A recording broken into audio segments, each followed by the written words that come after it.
मेरे YouTube channel में मेरे शॉर्ट्स का सबसे पहला विषय था कि बच्चे के मार्क्स नहीं आते। पढ़कर तो वो सब कुछ गया था, फिर बच्चे के मार्क्स क्यों नहीं आए? इसके कई प्रमुख कारण हैं।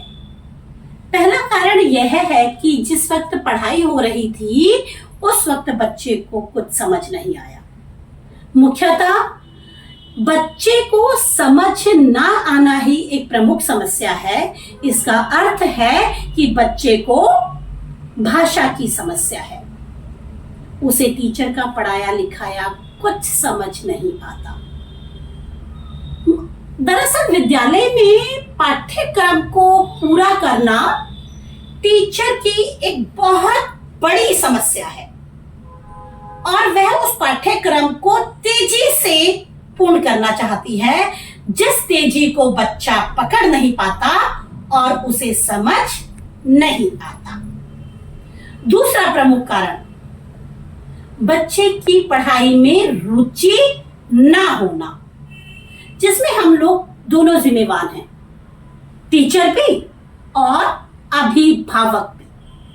टीचर इस वजह से कि वह अपने विषय को उतने रुचिकर तरीके से नहीं पढ़ा पा रहा है जिससे बच्चे को समझ आए, और दूसरी तरफ अभिभावक जो बार बार बच्चे को ये कहते हैं कि मेरा बच्चा तो नालायक है, निकम्मा है, सिर्फ और सिर्फ पैसों की बर्बादी करता है, जिससे बच्चे के मानसिक पटल पर एक बोझ सा आ जाता है और वह पढ़ाई को बोझ समझने लगता है।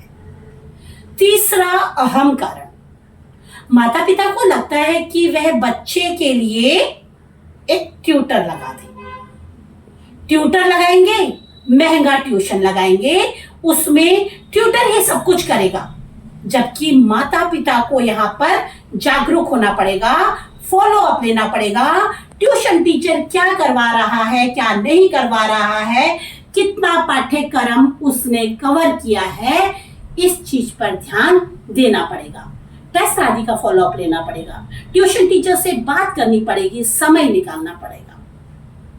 कुल मिलाकर यह निष्कर्ष निकलता है कि हमें अपने बच्चों के लिए जागरूक होना पड़ेगा। हमें क्लास वर्क में क्या करवाया गया है, होमवर्क में क्या दिया गया है, उसका फॉलो अप लेना पड़ेगा। लगातार बच्चे के कार्यों का जायजा लेना पड़ेगा। उसके टेस्ट में कितने नंबर आए हैं, यूनिट टेस्ट में, हाफ ईयरली में कितने मार्क्स आए हैं, क्या कवर किया जाना चाहिए, इन सब के लिए माता पिता को एक अलर्ट रहने की जरूरत है। जब तक हम लोग जागरूक नहीं होंगे तब तक बच्चे के मार्क्स नहीं आएंगे, कदापि नहीं आएंगे, और हम बच्चे को दोष देते रहेंगे कि सब कुछ तो पढ़कर गया था, फिर भी बच्चे के मार्क्स क्यों नहीं आए, बिना यह जाने कि उसके जिम्मेदार हम भी तो हैं, उसके माता पिता। धन्यवाद।